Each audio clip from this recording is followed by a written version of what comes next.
Hey everybody, it's Eric. Looks like my video camera took a dump. It's ironic that I was just talking about needing a new video camera and it just died. Oh well, so back to using the phone. Phone's okay. I just don't like editing with it because you have to upload everything to the cloud and then back down and all that kind of stuff, but whatever. Um, I had started filming in the other video and then realized it wasn't working.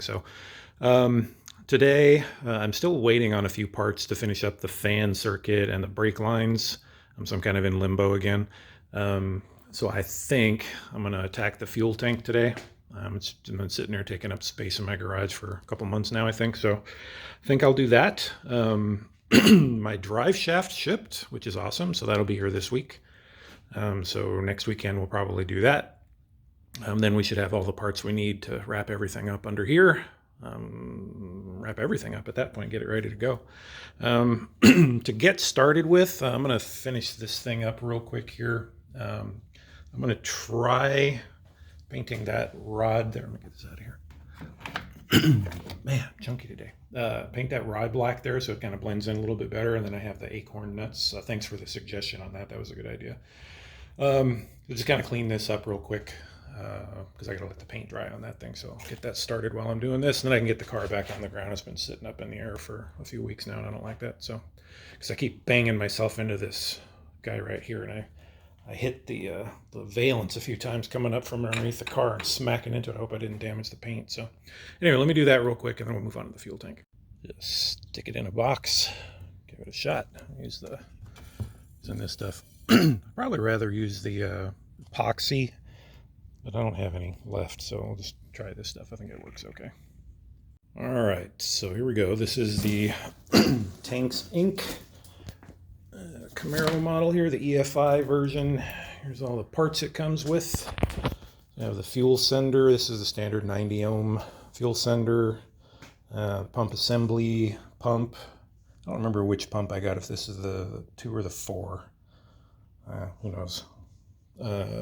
Comes with the filler neck, rollover valve, which I'm not going to be using, the vent tee, a couple zip ties, there's a sock for the fuel pump, and then the gaskets and all the hardware and stuff. So let's get started with the fuel pump. There's pretty thorough instructions that come with these things. There's lots of videos on people doing this, so I'm not going to go into a whole lot of detail on how this goes. But basically, this is what you're trying to end up with, is this, right? So we got to get this guy on here. This little insulator sleeve goes around the pump. We got to get everything cut to the right length and everything. So let's get started. I'm going to take some measurements if I'm not mistaken. So yeah, measure the depth of your tank. We'll get started with that. All right, so this will be something interesting off the get-go here. Talk about measuring the depth of the tank, and they don't mention the gasket thickness here. They do on the fuel sensor, but not on the pump. So I'm just gonna assume it doesn't matter here. So the tank is 8 3/4 deep. So that's what we're gonna start with, and we gotta give you all the measurements basically off of that. So first thing is to trim the return and supply lines here. So we're gonna generate this guy first. Okay, P, or the pump size in my case, is 4.5. D was 8 3/4. So S here is D minus P, which should be 4 1/4. So that little tube right there in the center should be 4 1/4. So I measured down 4 1/4. Put a mark on there. I also measured where I think the return line is going to go, but I'm going to wait just in case something interferes or anything. So we'll start with that. What is it? That's a supply line. The black one's the supply line. All right, so they recommend to use a heat gun to heat up that hose, which I did. I remembered to put the hose clamp on first, which is good. That went on without too much trouble, as long as you use a heat gun on it. That's a very stiff tube there, so that looks like that's all going to work okay. So I can cut that guy where he's supposed to be. One thing I didn't see in the instructions was when to put this sleeve on. Maybe it was supposed to already be on. I didn't see it anywhere, or maybe I missed it. So I had to take the sock off the bottom and then put it back on. So anyway, I think we've got it here. So let's see. Now I need to see how this fits in the tank. This has to line up with the bottom of the tank there to make sure that's correct. So let me go check that. Yeah, so I'm not entirely sure what the right answer is. It says filter sock needs to be aligned with the reservoir tray. The reservoir tray is like this. It's pretty big, so this is the only thing that won't work is if you try and do that. So as it stands right now, as I have, it's kind of on about a 45-degree angle. I don't think that matters.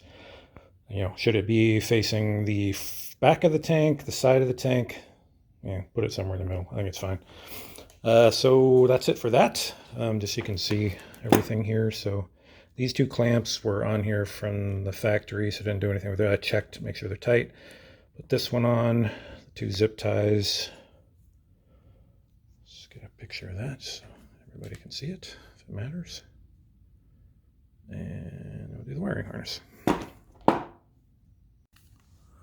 All right, so that was pretty hard to get that connector down in there. I had to really mash it down, but I finally got it.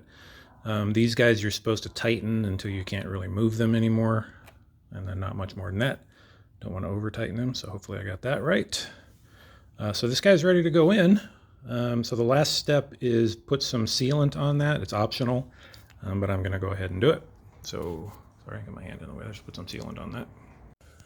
All right, so the only downside to using RTV on there is getting the pump in there without getting it all over the sock and everything, which I think I did an okay. I'm sure I got some on there, but hopefully not too much.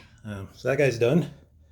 And it was a challenge there because once you got everything gooped up and down there, trying to find the holes and get them lined up again was pretty tricky. So I just started with one, I knew that the angle on this was supposed to be. So I just got that one right there going, and then just start working your way around from that. Because if you go over here, then try and go over here, you're kind of fighting, trying to figure out where it is. Okay, onto the fuel sender.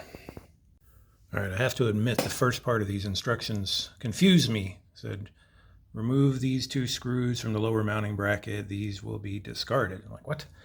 So when this thing comes, you've got this bar inside here as well. So you don't need this anymore. So you take that out, and then the rheostat just mounts directly to the upper mounting bracket here instead. So you could make it much longer without this thing, but we don't need this in this application. So that's how that should end up.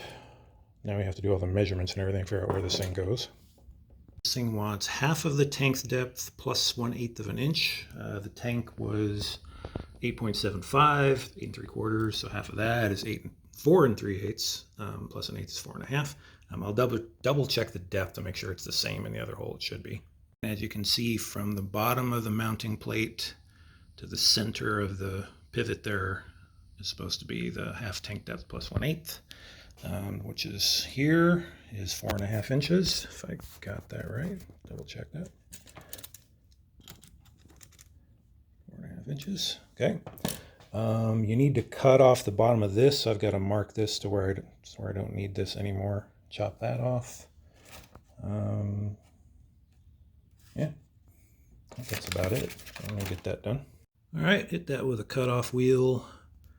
File real quick just to get the burrs off. It's not straight, but who cares? You can't see it anyway. All right, so next step is to set the float height here. It's a little tricky. I mean, a straight edge or something to do this. All right, here's my setup here. So you're supposed to measure it with the gasket. So I put that there on my straight edge, and hopefully that thing is in the right place. Got a little parallax there, but I think that's about as close as I can get it anyway. This thing's a little lopsided here when it's laying, but I think it's in the right spot. So now I have to cut the bottom off of that. All right, that guy's done. Hopefully all in the right place. I'm gonna put it in the tank so the float goes that way. I think that's best because the bottom of the tank kind of comes up right here, so that might give a false reading. So I'm going to put it sideways like that. All right, there we go. That is all done. We got to do the wiring and the vent lines here. I don't have the vent line. I don't think I have to get some. Let's see. I want to stick it under the car and see kind of where everything ends up. so I get an idea of what to do with the wiring harness. I think I just need to run it back to where that filler neck is. But and then I also need to get a sense of how I'm going to be able to route those fuel lines under there. Yeah, that's going to be a bit of a challenge to do that by myself. We may have to wait on that one for a little while. Slide that on under there for now. Probably just wrap up the electrical on it, and then I'll probably have to wait till Pops gets back here. I think that's a two-man job. I could probably do it by myself, but I'm probably going to end up scratching and denting something, so probably best just to wait. So let's just wrap this guy up here. Call it a day. Yeah, I dig that. I think that looks pretty good.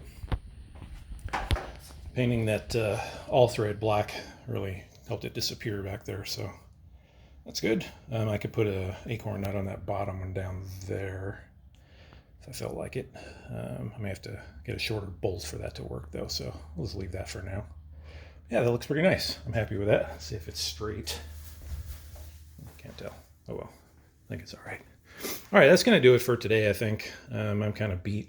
If anybody has any thoughts on that fuel tank, anything you saw that was amiss, let me know.